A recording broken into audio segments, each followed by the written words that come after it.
Silakan duduk saudara yang dikasihi Tuhan. Saya berpikir bahwa hari ini akan sepi karena banyak sekali yang liburan, tapi saya bersuka cita. Saudara masih ada di Jakarta, masih ada di Bintaro dan bisa melayani bersama-sama. Puji Tuhan. Saudara yang dikasihi Tuhan, kita masih merenungkan tema kita mengenai kerajaan Allah. Jadi saudara, kita sudah banyak merenungkan tentang kerajaan Allah. Sebuah kerajaan yang Yesus janjikan ketika dia datang ke dunia, dia bicara mengenai kerajaan Allah. Kerajaan Allah sudah dekat dan itu diwujudkan melalui kedatangan Tuhan Yesus. Dan kalau saudara membaca Ibrani pasal 12, saudara akan membaca di situ disebutkan bahwa kerajaan itu tidak tergoncangkan. Nggak tergoncangkan. Dari dulu sampai sekarang kerajaan silih berganti, dinasti silih berganti. Walaupun mungkin bangsanya sama, tapi dinasti selalu berganti.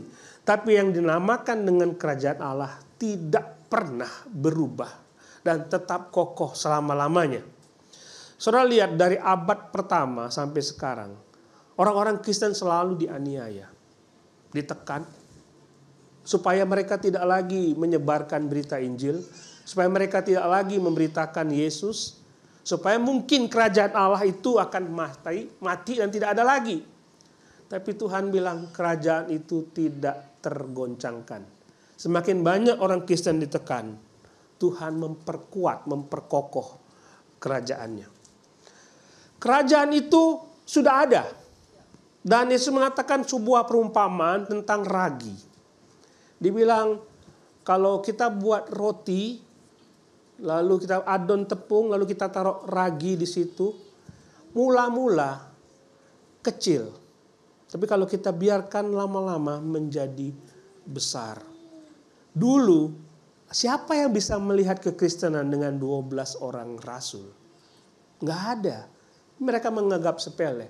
Tapi sekarang kerajaan Allah itu kokoh. Dan kita juga belajar bahwa kerajaan Allah itu akan berlangsung hingga kekekalan. Nanti ketika Yesus datang kedua kali, dia turun ke dunia menjadi raja di atas segala bangsa di dunia. Wah, itu saudara nantikan atau tidak? Yang jelas saya membaca Injil Lukas, di situ disebutkan bahwa beritakanlah semua berita Injil ini kepada segala bangsa. Lalu setelah itu sudah tibalah kesudahannya.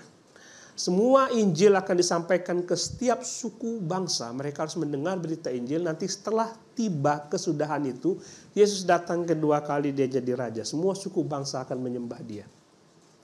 Kak saudara rindu itu? Iya, kita tunggu ya. Nggak tahu sampai kapan dia datang, tapi tunggu saja. Dia pasti datang. Dia pasti datang. Dia tidak mengingkari janjinya.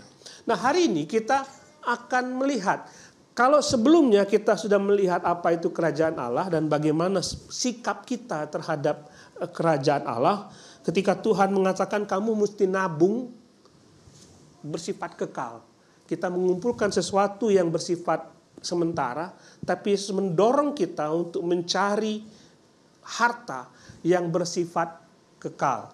Nah, hari ini kita akan lihat banyak orang mau ikut Yesus sebenarnya. Perumpamaan kita hari ini, kita belajar hari ini dari Matius pasal 13, ini perumpamaan tentang penabur. Perumpamaan tentang penabur. Saudara bisa mendapatkan kisah ini dari Markus dan dari Lukas pasal 8. Markus pasal 4 dan Lukas pasal 8. Kita akan baca ayat-ayat ini. 9 ayat saja, nanti penjelasannya cukup panjang. Saya mengajak saudara membaca, saya baca ayat yang genap, saudara baca ayat yang ganjil dan seterusnya. Matius 13 ayat 1 sampai 9. Pada hari itu keluarlah Yesus dari rumah itu dan duduk di tepi danau.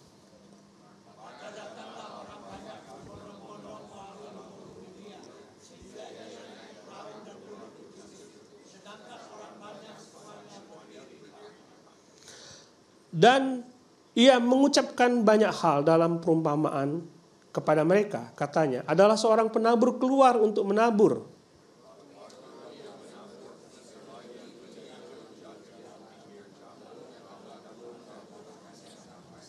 Sebagian jatuh di tanah yang berbatu-batu dan yang tidak banyak tanahnya, lalu benih itu pun segera tumbuh karena tanahnya tipis.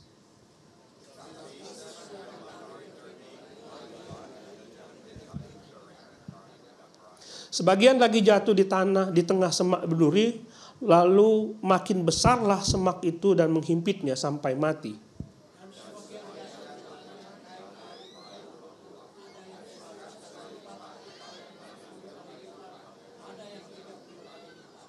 Siapa bertelinga, hendaklah ia mendengar.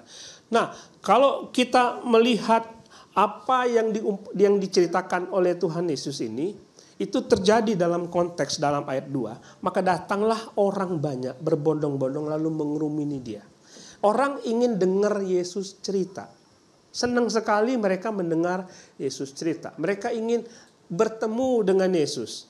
Karena Yesus memberitakan tentang sesuatu janji yang tidak pernah diberitakan oleh nabi-nabi sebelumnya. Nabi-nabi sebelumnya tidak pernah bercerita mengenai Allah.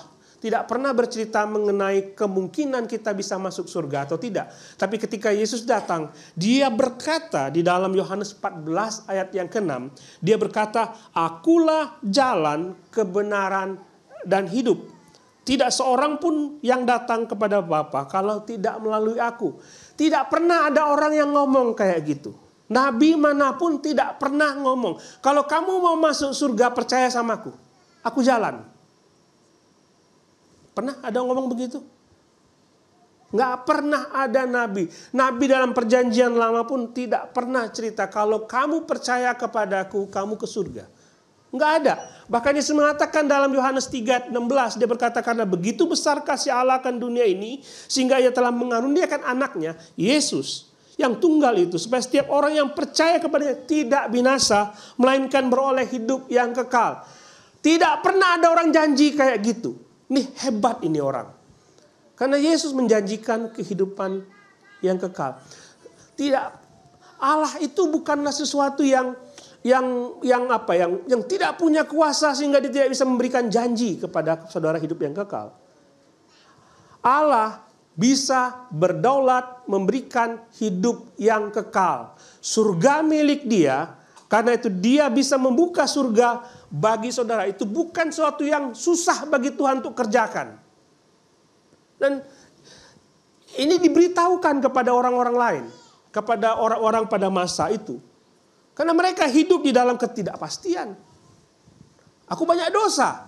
Mereka dihimpit oleh ajaran-ajaran Yahudi, Farisi. Kamu lakukan ini, kamu lakukan itu, kamu lakukan ini, kamu lakukan. Ada 365 larangan dan perintah yang mereka harus lakukan. Ini harus dilakukan dan ini harus dijauhi. 365 larangan dan perintah. Dan mereka harus lakukan. Orang-orang Yahudi mengatakan, orang-orang Farisi mengatakan, kamu lakukan itu maka kamu akan diterima oleh Tuhan.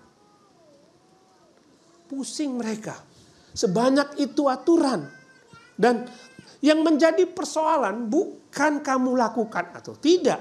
Bukan karena kamu banyaknya dosa atau tidak. Yang menjadi persoalan antara hubunganmu dengan Tuhan adalah kamu punya dosa. Bukan dosamu kecil atau dosamu besar. Bukan, tapi kamu punya dosa.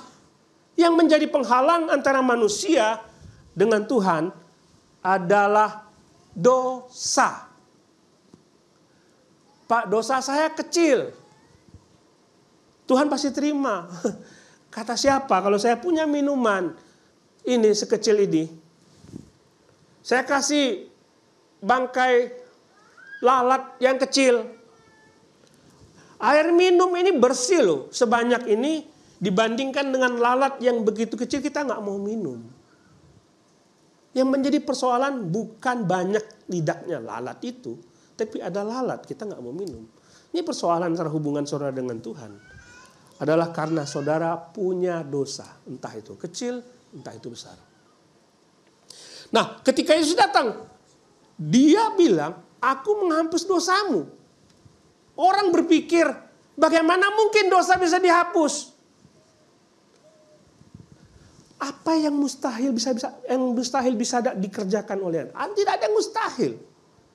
Kalau kamu bersalah kepadaku, maka aku berhak untuk mengampuni, punya kuasa untuk mengampuni kesalahanmu. Benar nggak? Pak Theo, tiba-tiba dia marah kepada saya dan dia minta maaf kepada saya. Bisa nggak saya maafkan? Itu suka-suka saya karena dia bersalah kepada saya. Kalau saudara bersalah kepada Tuhan, Tuhan bisa mengampuni saudara. Ini yang ditawarkan Yesus kepada orang banyak.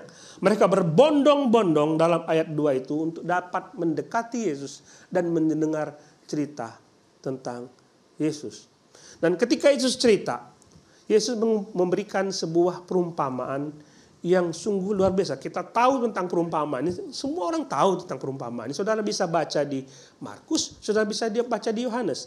Kita tidak perlu banyak menafsirkan tentang peribahasa ini karena perumpamaan ini, karena Yesus sendiri sudah menafsirkan bagi kita. Setiap bagian Matius pasal 13 ini, setelah Yesus menceritakan perumpamaan itu, lalu ada cerita bagian berikutnya, dia mengatakan, inilah arti perumpamaan itu. Dia menjelaskan. Nah, kita akan melihat perumpamaan itu sebagai kita mau belajar tentang perumpamaan. Perumpamaan itu dalam bahasa Yunani adalah artinya meletakkan dua benda, dua sesuatu berdampingan. Sesuatu berdampingan. Ini karena saya punya dua dog kayak gini, maka saya ini dua berdampingan. Jadi ya melihat berdampingan, ditempatkan berdampingan. Itu artinya perumpamaan. Supaya kalau kita melihat sesuatu, kita mengerti yang lain. Kalau saya melihat sesuatu, maka saya mengerti yang lain. Dalam hal ini, Yesus bicara mengenai kerajaan Allah melalui sebuah cerita. Dan cerita itu dipahami oleh orang-orang Yahudi pada waktu itu. Nanti kita akan coba lihat dalam konteks kita. Ini konteksnya mereka loh. Bukan konteks. Melalui cerita ini mereka harusnya paham tentang orang yang mendengarkan firman Tuhan. Harusnya paham. Jadi kalau misalnya mengenai kerajaan Allah diumpamakan seperti ini, maka harusnya dengan cerita itu mereka tahu. Jadi kayak saya khotbah lah kepada saudara. Saya membuat sebuah ilustrasi. Dengan ilustrasi itu mudah untuk dipahami. Kira-kira seperti itu. Dan Yesus menceritakan sebuah perumpamaan. Dan perumpamaan ini bagi saya cukup aneh. Kenapa cukup aneh? Karena pada waktu dia menabur, coba lihat yang ditabur itu. Dia jatuh ke tanah jalanan, dia jatuh ke batu-batu, dia jatuh ke semak, dia jatuh ke tanah subur. Ini cukup aneh, saya gemar menanam saudara. Kalau ada biji-bijian saya pikir saya harus tanam ini. Saya nggak pernah lempar di jalan. Pernah? Nggak pernah saya lempar di jalan. Saya tidak pernah, ini biji harus tumbuh. Masih ada biji matoa di rumah. Cara nanamnya gimana? Saya kumpulkan batu, saya taruh. Nggak mungkin tumbuh. Jadi kenapa nih ada orang yang menabur kayak gitu? Ada di jalan, ada di batu, ada di semak, lalu ada di tanah. Begitulah metode pertanian zaman dulu. Beda zaman sekarang. Jadi mereka tidak menyiapkan lahan, mereka hanya menabur. Dan ketika ditabur seperti itu dia ambil, dia tabur. Dia ambil, dia tabur. Dia ambil, dia tabur. Dan sebagian pasti ada jatuh di tempat yang tidak layak untuk tumbuh. Jadi mereka paham cerita itu. Kalau kita kalau dalam zaman kita, mungkin nggak orang nyemai benih di batu? Nggak mungkin. Tidak mungkin. Tapi kalau pada waktu itu, itulah yang terjadi. Itu yang terjadi. Ini dibuat oleh Yesus untuk menggambarkan bagaimana orang-orang ini, kalau kita lihat di dalam ayat yang kedua itu, datanglah banyak orang berbondong-bondong lalu mengerumuni Yesus sehingga ia naik perahu dan duduk di situ, sedang orang banyak semuanya berdiri di pantai. Mereka ingin mendengar firman Tuhan. Tapi di sekian banyak orang yang mau mendengarkan firman Tuhan itu, Yesus menggambarkan 4 kelompok orang yang mendengarkan firman Tuhan. Nanti kita akan lihat. Karena 4 kelompok ini masih ada sampai saat ini. 4 kelompok ini masih ada sampai saat ini. Nanti kita refleksi, saya itu bagian yang mana? Saya itu bagian yang mana? Kalau lihat perumpamaan ini, saudara lihat itu, ada penabur, ada benih, ada tanah. Ada 3 objek di situ, penabur, benih, dan tanah. Penabur orangnya sama, benihnya sama, tanahnya beda. Jadi kita akan konsentrasi ke tanah, karena Yesus mengajarkan tentang tanah, bukan tentang benih. Jadi kalau ada orang mengatakan ini perumpamaan tentang tanah, bukan perumpamaan tentang tanah, boleh-boleh saja. The parable of the sower. Bukan sowernya, tapi tanahnya yang menjadi persoalan. Penabur menggambarkan orang yang menaburkan firman Tuhan. Yesus menaburkan firman Tuhan kepada pendengarnya, pengkhotbah menaburkan firman Tuhan kepada pendengarnya. Saya menyampaikan khotbah ini, saudara mendengar firman Tuhan. Ketika saudara pergi keluar, bercerita tentang Yesus kepada orang lain, saudara menaburkan firman Tuhan. Dan orang yang mendengar itu adalah tanah. Dan kalau kita lihat dalam konteks sekarang ini, kalau saya menaburkan firman Tuhan, saudaralah tanahnya. Dan kita tidak tahu saudara tanah yang mana. Nanti kita akan lihat. Jadi dia memfokuskan kepada tanah. Penabur tidak masalah. Jadi kalau ada penabur, menaburkan, salah penaburnya? Enggak, bukan salah. Kok ada yang tumbuh, ada yang enggak? Salah benihnya? Enggak, benihnya sama. Kualitas benih tidak dipersoalkan oleh Yesus. Tapi kualitas tanahlah yang dipersoalkan oleh Yesus. Jadi ada 4 penabur, 4 tanah di situ yang digambarkan. Jadi kita akan melihat satu-satu. Pada waktu ia menabur, sebagian benih jatuh di pinggir jalan. Datanglah burung dan memakannya sampai habis. Burung kan makan seed, benih. Dia makan biji-bijian. Lihat biji-bijian dia tertarik, dia makan. Dan ayat 12 dari Lukas pasal yang ke-8 disebutkan yang jatuh di pinggir jalan itu ialah orang yang mendengarkannya, kemudian datanglah iblis lalu mengambil firman itu dari dalam hati mereka, supaya mereka jangan percaya dan diselamatkan. Ada loh orang-orang begini. Jadi saya berapa kali cerita tentang Injil kepada seseorang, dan sudah menolak, bahkan sebelum berita itu ditaburkan. Saudara punya pengalaman kayak gitu? Saya cerita kepada seseorang mengenai Injil, lalu dia bilang, udahlah pendeta, nanti lain kali saja. Sudah menolak. Pertama kita ngomong, saya cerita mengenai kehidupan sehari-hari. Lalu, apa kabar? Baik. Ya semoga anak baik-baik saja. Semoga istri baik-baik saja. Saya bilang bahwa, Pak mau tahu nggak rahasia hidup bahagia? Sayangi istri, saya bilang. Wah, ini baru kali ini ada orang ngomong ke saya kayak gitu. Iya, Pak. Bapak nggak ada cita-cita kan istri 2 atau 3 atau 4? Nggak tahu, Pak. Nggak boleh, Pak. Bapak kalau digituin gimana? Iya, nggak juga lah. Masa istri saya punya suami 4? Lah, Bapak kalau nggak mau begitu, jangan gitu kan istrinya. Iya juga ya.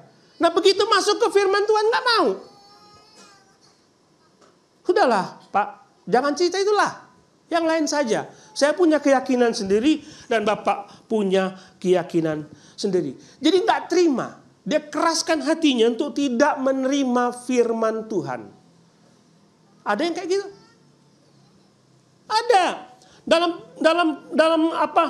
Dalam kisah tentang Yesus yang bangkit dari kubur. Saya tahu kisah tentang Yesus bangkit dari kubur. Lalu para penjaga itu memberi kesaksian. Penjaga itu diutus oleh imam kepala, jaga kubur itu ya. Nanti dicuri oleh para murid. Lalu penjaga itu balik dan kasih kesaksian. Pintu kubur itu terbuka sendiri, ada malaikat Tuhan, kami kabur. Kami takut dan kami lihat Yesus sendiri bangkit. Lalu kasih tahu kepada imam kepala. Imam kepala percaya nggak sama omongan dia? Nggak mungkin nggak percaya. Itu orang dia sendiri. Tapi apa kata mereka? Kamu keluar, ini ada duit, kamu kasih tahu bahwa murid-murid mencuri. Bebal.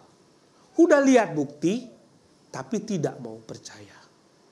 Yesus satu kali ketemu dengan seorang yang lumpuh dan diberikan kepadanya orang yang lumpuh. Dan Yesus mengatakan, hai anakku, dosamu sudah diampuni. Kamu siapa? Yesus bisa mengampuni dosa. Loh, kamu gak percaya? Siapa yang bisa membuat orang ini berjalan? Kamu gak percaya? Mudah mana mengatakan dosamu diampuni atau buat dia berjalan? Mudah ngomong daripada ayo jalan. Kalau dia gak jalan gimana? Kalau dosamu diampuni, gak ada bukti. Aku berkuasa untuk mengampuni dosa. Anakku bangunlah. Bangun. Sejalan. Tetapi tetap sudah lihat bukti kayak gitu. Tetap nggak mau percaya. Ada seorang kerasukan setan. Dan orang-orang Yahudi, Farisi, ahli Taurat percaya. Tidak ada seorang pun yang bisa mengusir setan kecuali Allah. Yesus datang. Hei, pergi. Pergi, sembuh. Lalu nuduh, kamu setan ya Yesus ya. Lah, sudah lihat itu, tetap tidak percaya. Sudah lihat Firaun. Sudah melihat fakta bahwa kuasa Tuhan begitu luar biasa, begitu besar. Sudah lihat faktanya, tetap tidak mau percaya. Masih ada nggak orang kayak gitu? Masih ada. Menolak. Bahkan ketika firman Tuhan disampaikan, dia tetap menolak. Saya tidak tahu alasan untuk menolak. Tapi ketika firman Tuhan ini disampaikan, saya bicara di sini, firman Tuhan dikhotbahkan, disampaikan. Saudara percayalah, iblis juga mempengaruhi saudara. Ketika saudara duduk di sini, untuk mengalihkan pikiran ke tempat yang lain, supaya saudara tidak mendengar firman Tuhan. Pikiran saudara dibutakan, mata saudara dibutakan. Saudara tidak mengerti. Orangnya hadir, tapi jiwanya tidak ada di sini. Jadi seperti itu orang yang menolak firman Tuhan. Dia mendengar firman Tuhan, tapi tetap menolak. Kayak apa namanya? Nah, kita belajar ya. 2 tambah 2, 4. Oke Bu, 2 tambah 2 berapa? 5. Ngeyel, sudah dihitung. 1, 2, 3, 4. Berapa? 5. Kayak gitulah. Jadi hatinya emang keras. Keras. Berapa kali disampaikan oleh firman Tuhan berita Injil itu kepada dia. Satu orang datang memberitahu tentang Yesus kepada dia, menolak. Orang kedua datang, menolak.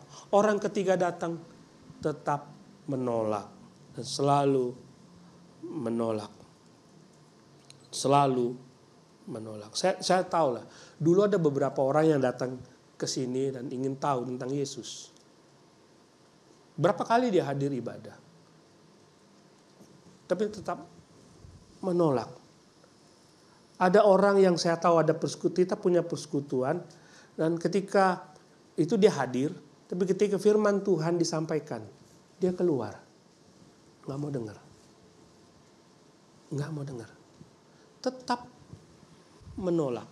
Dan orang seperti ini, firman Tuhan mengatakan di dalam Lukas pasal yang ke 8 ayat 12, yang jatuh di pinggir jalan itu ialah orang yang mendengarnya. Kemudian datanglah iblis mengambil firman itu dari dalam hatinya, supaya mereka jangan percaya dan diselamatkan. Enggak selamat nih orang. Kita sudah tahu Allah menjanjikan keselamatan. Barang siapa percaya kepada Yesus akan diselamatkan. Tapi bagaimana mereka bisa percaya? Mereka sudah menutup telinga mereka, menutup hati mereka sebelum firman itu disampaikan. Saudara, hati-hati, banyak orang datang ke gereja hanya untuk mendengar cerita, khotbah, dan nyanyi. Tidak mengambil firman Tuhan. Banyak orang datang ke gereja hanya untuk melihat seperti apakah gereja itu. Banyak orang datang ke gereja hanya untuk mendengar cerita-cerita, mungkin khotbahnya lucu.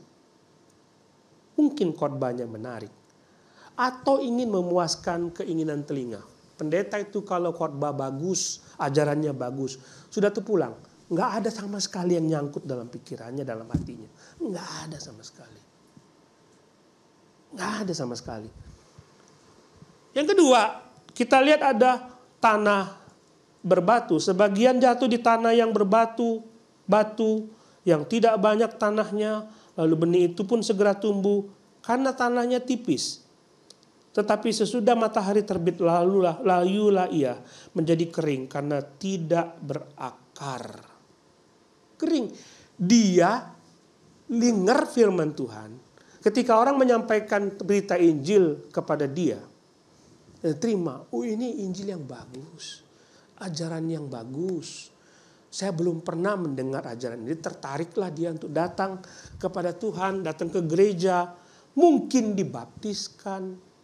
Saya kan baru selesai sebulan dibaptis, kabur, nggak ke gereja lagi. Ngapain?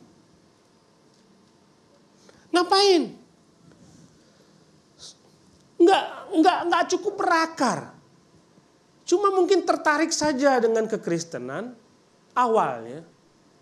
Tapi tidak ada pertumbuhan yang signifikan. Dia datang ke gereja dan lihat kelihatannya oke gitu. Saya ingin melayani Pak Pendeta, silakan. Saya ingin dibaptis. Kita mengalami pengalaman yang sama ketika di gereja ini. Kita membaptiskan seorang. Bahkan ada dulu orang datang ke gereja lalu minta dibaptis. Setelah dibaptis itu hari terakhir dia ke gereja. Kok bisa? Hari terakhir dia datang ke gereja. Nggak berakar. Kalau tanam di batu, tahu saya senang anggrek nggak ya? Saya kalau beli anggrek nggak pakai tanah nggak apa-apa. Ini apa maksud Yesus bukan anggrek, jagung kek, gandum kek, nggak jelas, saudara. Ada orang-orang yang seperti itu tidak bertahan, mungkin tertarik kepada firman Tuhan, lalu dengar ancaman di sekitarnya, lalu kabur. Mereka takut kehilangan nyawa. Udahlah, kalau begitu saya tidak usah percaya kepada Yesus. Saya balik lagi ke tempat saya yang lama. Dia lebih memilih nyawanya supaya saya tidak kehilangan nyawa. Padahal Yesus menjanjikan barang siapa percaya kepada Dia punya hidup yang kekal. Orang seperti ini tidak bertahan lama. Dia tidak percaya kepada Yesus dengan sungguh-sungguh. Kalau dia percaya kepada Yesus, dia tidak takut kepada apapun. Tapi cuma sebentar. Sebentar, oh kayak gini toh. Lalu dia kabur dan tidak percaya kepada Yesus lagi. Selamatkan? Sebagian lagi jatuh di semak duri. Lalu besarlah semak itu dan menghimpitnya sampai mati. Kita lihat komentar Tuhan mengenai benih yang jatuh di semak duri. Matius pasal 13 ayat 22. Yang ditaburkan di tengah semak duri ialah orang yang mendengar firman Tuhan, firman itu, lalu kekhawatiran dunia ini dan tipu daya kekayaan menghimpit firman itu sehingga tidak berbuah. Apa yang membuat dia tidak berbuah? Adalah dia takut, khawatir, dan ada tipu daya kekayaan. Orang-orang seperti ini ada dalam gereja yang mengikut Tuhan hanya pikir kalau saya percaya kepada saya dapat berkat. Dapat percaya saya pada Yesus saya bisa kaya. Saya bisa minta kepada Yesus apapun. Tapi ketika Yesus tidak menjawab doanya, tidak memberikan apa yang dia harapkan, dia mulai kabur. Saya suka sekali buat ilustrasi suami istri. Saudara sayang sama suamimu, sayang Pak. Benar. Gimana kalau dia nggak kaya lagi? Sayang nggak? Mulai pikir-pikir, suamiku tidak bisa memenuhi kebutuhanku, nafkahku. Maka lebih baik aku cari yang lain. Apakah itu namanya cinta? Oh, itu bukan cinta. Dia sayang duitnya. Itu ujian saudara. Kadang-kadang Tuhan memberikan kesempatan itu supaya menguji saudara. Apakah saudara sungguh-sungguh percaya kepada Yesus? Saudara datang ke gereja percaya kepada Yesus. Apakah hanya karena saudara minta berkat? Supaya doa saudara dikabulkan? Atau saudara sakit lalu semua pengobatan tidak bisa menyembuhkan? Alternatif terakhir. Saya dengar ada pendeta yang bisa mendoakan dan sembuh. Lalu kalau tidak sembuh, sama saja.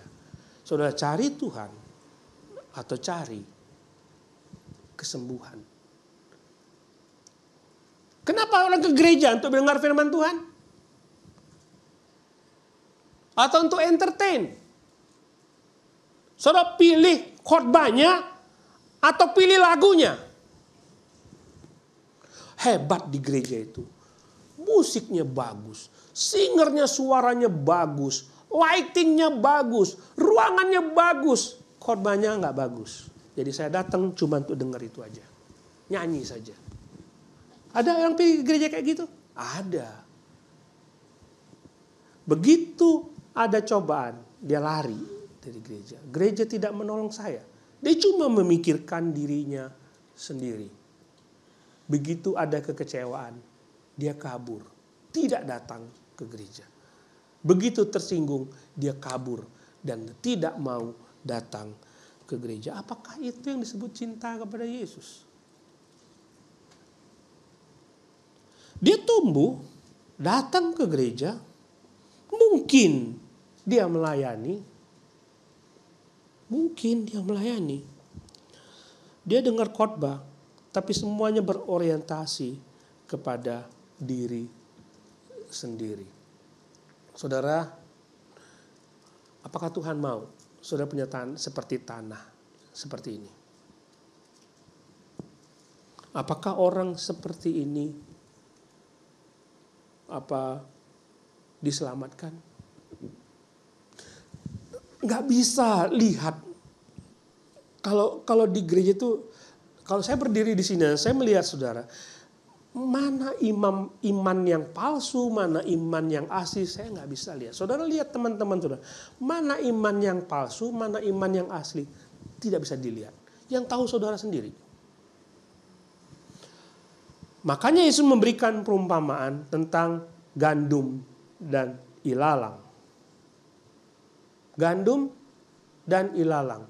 Waktu mereka tumbuh, belum menghasilkan buah. Sukar sekali untuk membedakan mana gandum dan ilalang.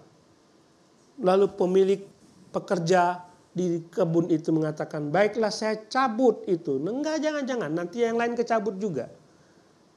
Biarkan mereka tumbuh. Nanti di akhir zaman akan terlihat mana yang berbuah, mana yang tidak. Kamu petik buahnya, yang lain kamu bakar. Bakar, nggak ada gunanya. Tidak ada gunanya. Yang terakhir, tanah yang subur. Sebagian jatuh di tanah yang baik, lalu berbuah. Ada yang 100 kali lipat, ada yang 60 kali lipat, ada yang 30 kali lipat. Yang jelas berbuah. Ini yang jelas berbuah. Buahnya itu apa, Pak Pendeta? Lihat saudara, ketika saudara diuji dengan kekhawatiran, saudara diuji dengan ketakutan, saudara diuji dengan sakit penyakit, saudara diuji dengan berbagai macam persoalan, saudara tetap setia. Itu yang dinamakan buah. Saudara diancam, nyawa diancam untuk hilang, dan saudara tetap setia kepada Tuhan. Aku tetap mau percaya kepada Tuhan. Itu terlihat buahnya. Hidup saudara mulai berubah. Kalau dulu melakukan dosa, sekarang membenci dosa. Pikiran saudara semua berubah dari pikiran dunia, sekarang pikiran serupa dengan Kristus. Karakter saudara mencerminkan Kristus. Kalau orang lihat saudara, lihatlah orang ini seperti Kristus. Itu yang disebut dengan berbuah. Kemudian, kalau pohon mangga, biji mangga menghasilkan mangga. Kami dapat bibit pisang. Pisang raja. Bingung juga nanam pisang di rumah ya. Tapi bibit itu dari mana? Dari pohon pisang. Perhatikan saudara. Kalau saudara percaya kepada Kristus, saudara harus menghasilkan orang yang percaya kepada Yesus. Makanya Yesus bilang, pergi ceritakan supaya mereka percaya kepada Yesus. Percaya kepada Yesus. Nah, pertanyaannya, saudara yang mana?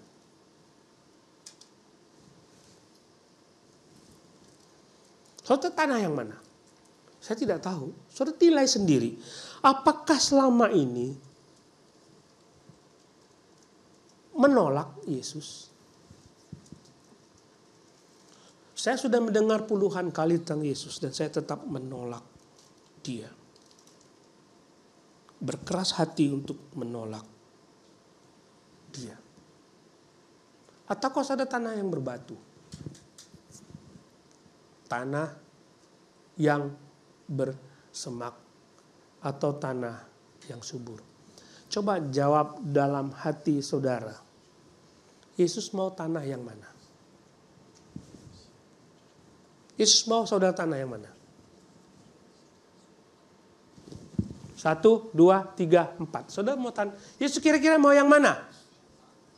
Bisa nggak kita ngomong, Pak Pendeta, enggak, saya nggak bisa berbuah, tapi biarlah saya seperti ini aja.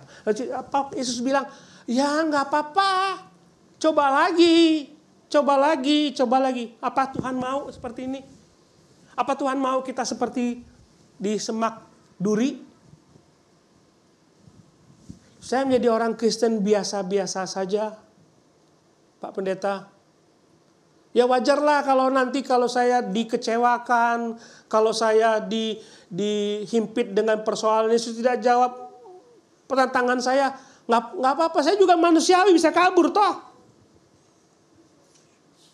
Apa Yesus bilang, oh iya nggak apa-apa, kamu nggak kuat ya?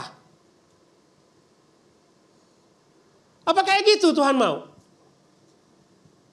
Tuhan mau yang mana? Saudara sudah tahu jawabannya. Perumpamaan tentang lalang dan gandum.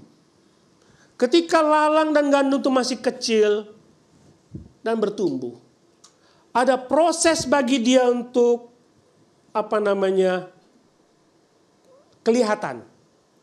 Saudara, lalang atau gandum akan terlihat ketika dia datang kedua kali. Dan dia akan melihat saudara, kamu gandum dan kamu lalang. Maksud saya begini, selama saudara, saya mungkin mengatakan, saya tanah yang di pinggir jalan. Saya tanah yang di pinggir jalan saat ini. Saat ini. Saudara minta kepada Tuhan menjadi tanah yang subur. Saya mau tanah yang subur supaya saya menghasilkan buah. Selama saudara masih hidup di dunia ini, saudara bisa diubah Tuhan menjadi tanah yang subur. Bisa. Saudara bisa mengatakan, wah saya tanah di pinggir jalan, sudahlah saya tidak mau berusaha. Wah saya tanah yang berbatu, saya tidak mau berusaha. Mungkin saudara berjuang untuk menghasilkan buah. Tapi kekhawatiran selalu menghimpit, lalu tidak ada buah sama sekali. Selama saudara masih hidup, masih ada kesempatan untuk berubah. Minta kepada Yesus supaya Tuhan memberikan saudara hati seperti tanah yang subur. 3 tanah pertama, iman palsu. Mungkin yang pertama tidak ada imannya. Yang batu dan semak, palsu. Tidak sungguh-sungguh setia dan percaya kepada Yesus. Nah, coba perhatikan Ibrani pasal 3 ayat 7-8. Ini komentar penulis Ibrani terhadap orang-orang Yahudi yang masih menolak Yesus. Mereka kan menolak Yesus. Keras. Nggak mau. Tapi kalau masih ada hari ini masih ada. Jika kamu mendengar suaranya dan mengajak saudara untuk percaya kepada Tuhan, jangan keraskan hatimu.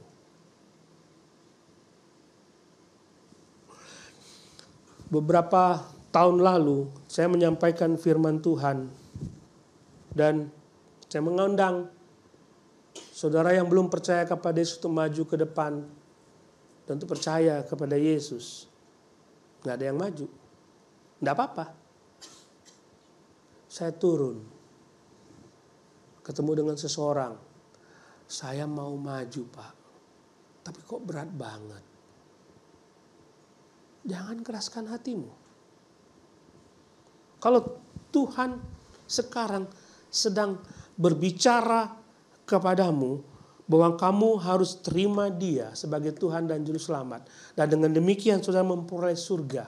Saudara pasti dapat masuk surga. Tidak peduli betapa besar dosamu, tidak peduli masa lalumu. Tuhan tetap menerimamu.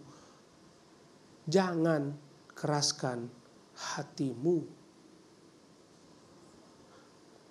Pada hari ini, jika kamu mendengar suaranya, jangan keraskan hatimu.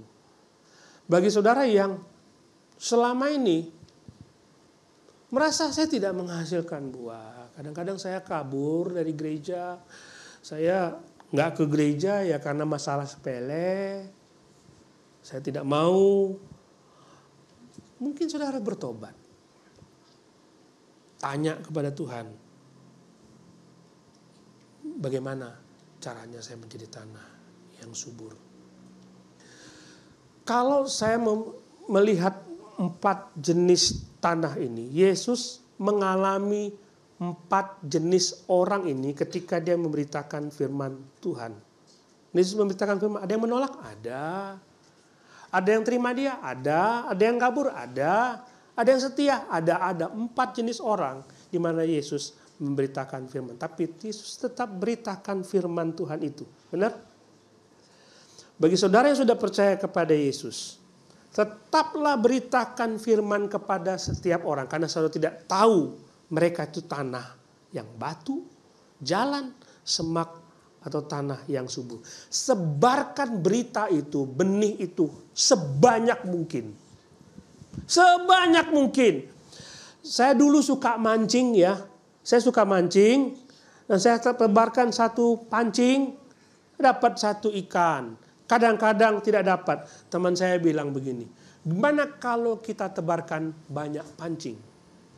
Jadi dia tebarkan banyak pancing. Dari sekian banyak pancing itu kemungkinan dapat sangat besar. Makin banyak saudara menabur firman Tuhan kepada orang-orang lain, makin besar kemungkinan orang itu diselamatkan. Ada yang diselamatkan. Tetap setia mengabarkan Injil. Bagi saudara yang belum percaya kepada Yesus, hari ini adalah hari keselamatan. Jangan keraskan hatimu. Mari kita berdoa bersama-sama.